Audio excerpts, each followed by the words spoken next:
My name is Ashley, I'm 32 years old, and I married the love of my life, Bobby, 5 years ago. Bobby is the most wonderful person I've ever met, kind, fun-loving, and someone who makes me feel special every single day. However, the same cannot be said about his mother, Catherine, who, from the very beginning, seemed to have a problem with me. I understand Bobby is her cherished son, and she wants to protect him, but her protective nature often crosses the line. Catherine has a talent for pushing buttons under the guise of innocence, provoking reactions, and then playing the victim, a behavior that many might recognize in someone they know. Unfortunately for me, that someone is my mother-in-law. I was raised to value directness and open communication, traits that stood in stark contrast to Catherine's approach. These qualities of mine were what attracted Bobby to me. He's gentler and more reserved, a perfect complement to my outspoken nature. They say opposites attract, and in our case, it's true. My background in life coaching has given me insight into human behavior, and it's clear to me that Catherine, despite her claims, does not always act with good intentions.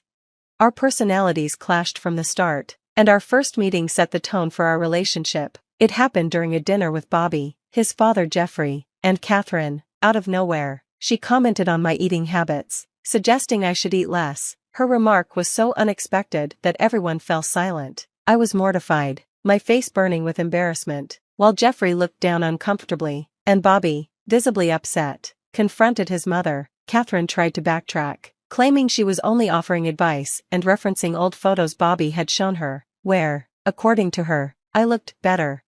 Despite my instincts to address the comment directly, I held back, not wanting to make a scene at my first meeting with Bobby's family. Instead, I forced a polite smile and thanked her, burying my frustration. I wanted so badly to make a good impression, but the encounter left me shaken. As time passed, Catherine's behavior only worsened, her antagonism grew, and our interactions became more strained. I hoped that showing her how much I cared for Bobby would help ease the tension, but it seemed to have the opposite effect. On the bright side, my relationship with Bobby's father, Jeffrey, blossomed. He was kind and welcoming, and it was clear Bobby had inherited his gentle nature. Bobby's extended family and friends, including his lifelong buddy Wayne, also embraced me warmly. I felt supported by everyone, except Catherine.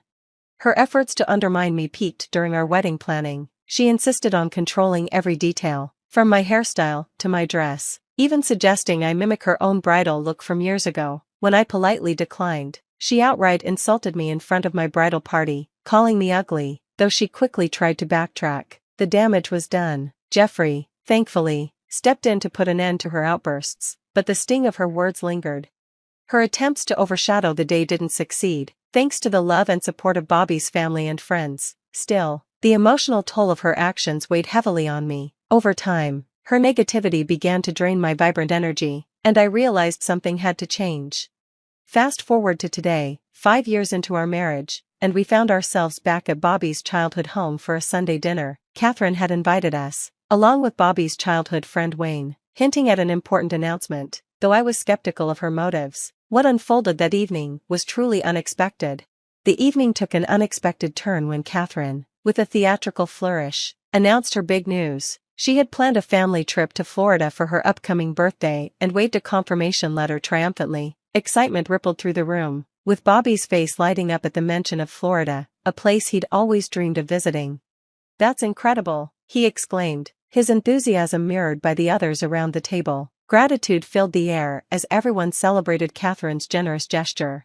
But just as the mood reached its peak, Catherine turned to me with a blunt, chilling statement. "Oh, actually, you're not coming."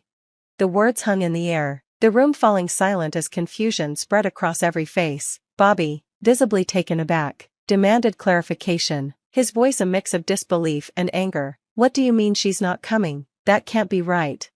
It quickly came to light that Catherine had deliberately cancelled my ticket, claiming it was due to last-minute arrangements and a desire to avoid extra charges. My heart sank as the realization hit. My presence had been planned for, and then just as easily erased, without a single word to me.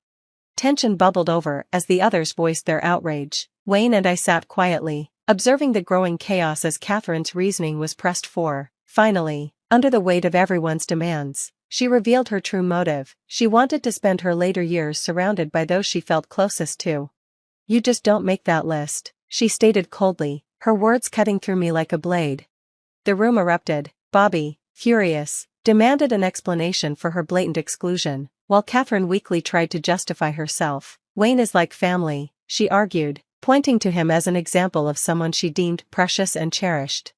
Her logic was as insulting as it was flawed. Bobby wasted no time in calling her out. Wayne isn't even blood related, yet he's on the list? And Ashley, my wife, isn't? His voice trembled with anger and disbelief. How can you say she's not part of this family? She's my wife, Mom. That makes her family, whether you like it or not. Catherine's dismissive smile faltered as Bobby's words struck a nerve. Her attempt to justify her favoritism only deepened the divide. I couldn't stay silent any longer.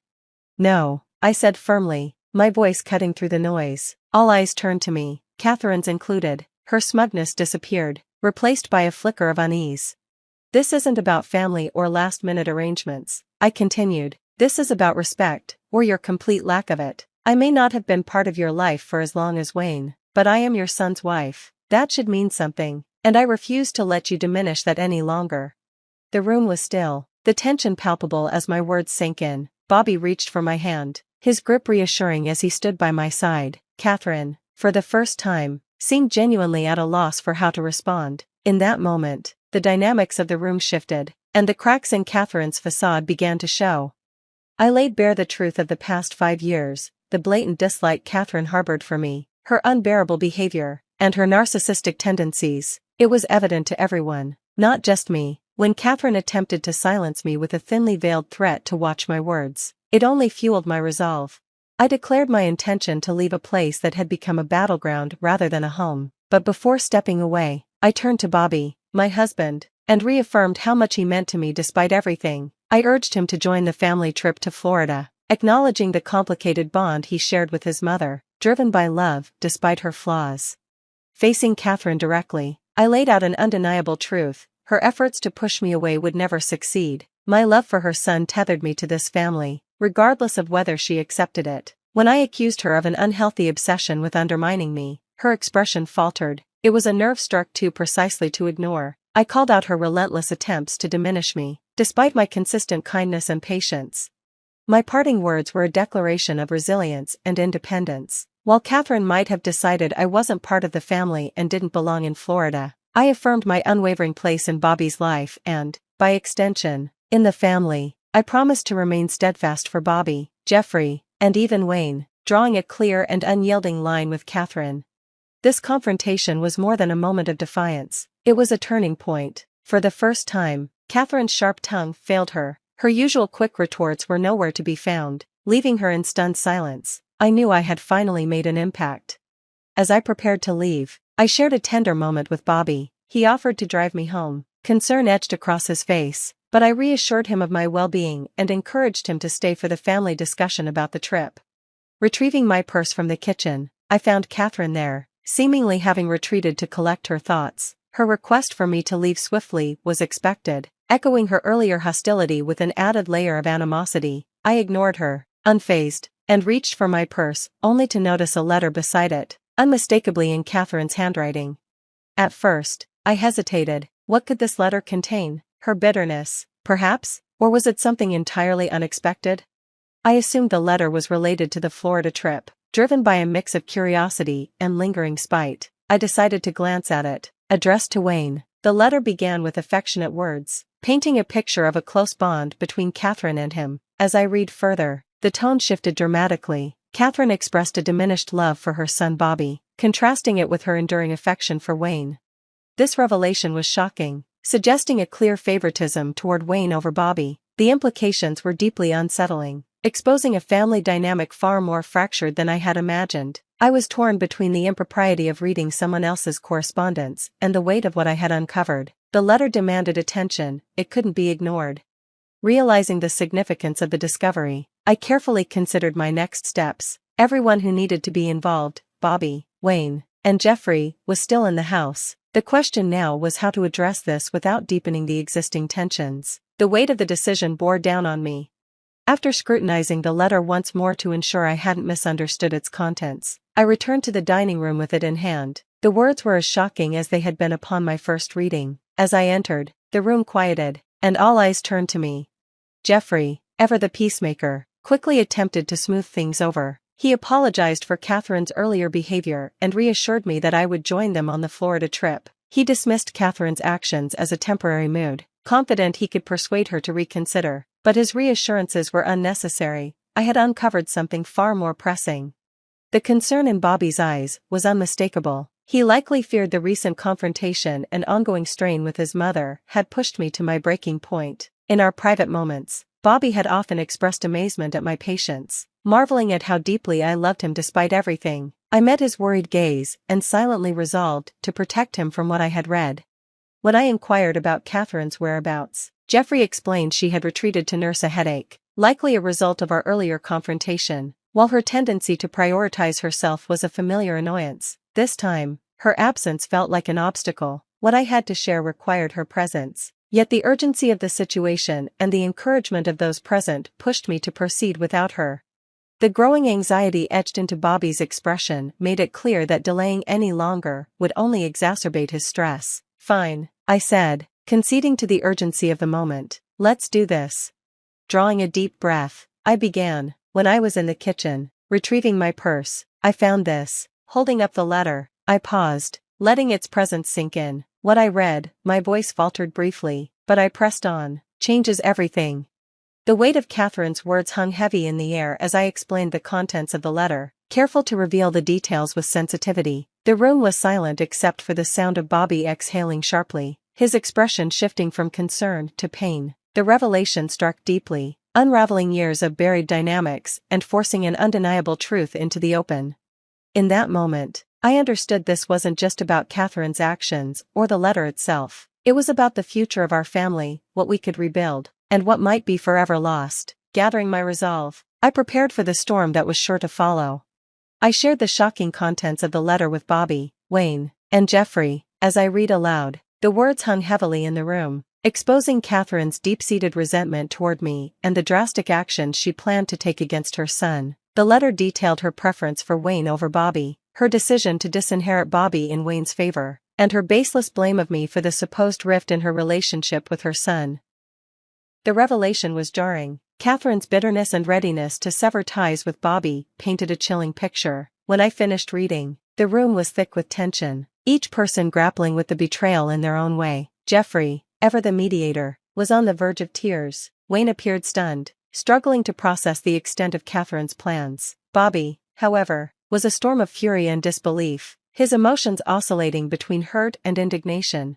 The realization hit Bobby hardest. He wrestled with how his mother could justify cutting him off while blaming me for her actions. It was a harsh wake-up call for all of us, laying bare the depth of Catherine's manipulation. The ensuing discussion was emotional and heated, with Bobby venting his frustration over her toxic behavior. It became clear that something had to change.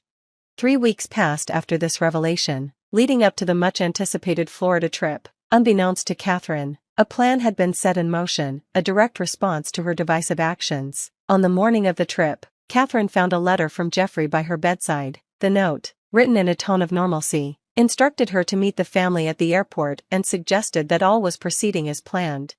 Eager to begin the trip, Catherine hurried to the airport, unaware of the seismic shift in family dynamics caused by her letter. At the airport, her frantic search for her family was a physical manifestation of the confusion and isolation her actions had sown. Assuming they were already aboard the plane, she boarded, clinging to the hope of reuniting with them in Florida. After a long journey, Catherine eagerly called Jeffrey, ready to celebrate together. Instead, Jeffrey revealed the truth: they hadn't gone to Florida at all. The family was still at home, gathered together, a unified front against the discord she had tried to create.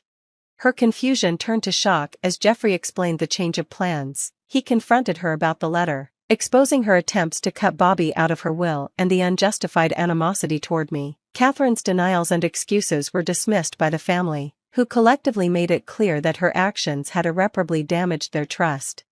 The confrontation reached its peak when the family unanimously decided to leave Catherine to her own devices. Even on her birthday, her divisive behavior had led to her isolation. They hoped her time alone in Florida would prompt reflection on the gravity of her actions.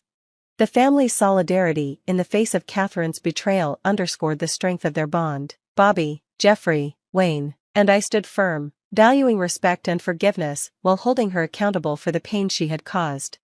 Catherine's realization of her solitude marked a rare moment of vulnerability. In a desperate attempt to reconcile, she reached out to Geoffrey, seeking his company. However, he remained resolute, emphasizing that any return to the family required a serious discussion about boundaries and a genuine change in her behavior. Bobby, too, made his position clear. Any future relationship with his mother depended on her willingness to truly change. He set firm boundaries, warning that further disrespect would result in permanent estrangement. Wayne, recognizing his role in enabling her behavior through kindness, withdrew, further isolating her. Despite Catherine's pleas for me to mediate, I maintained that mending her relationships was her responsibility alone. As time has passed, she has worked to repair the damage, though regaining trust and respect has proven to be an uphill battle. The hope remains that Catherine will learn from this experience, understanding the value of family and the far-reaching consequences of her actions.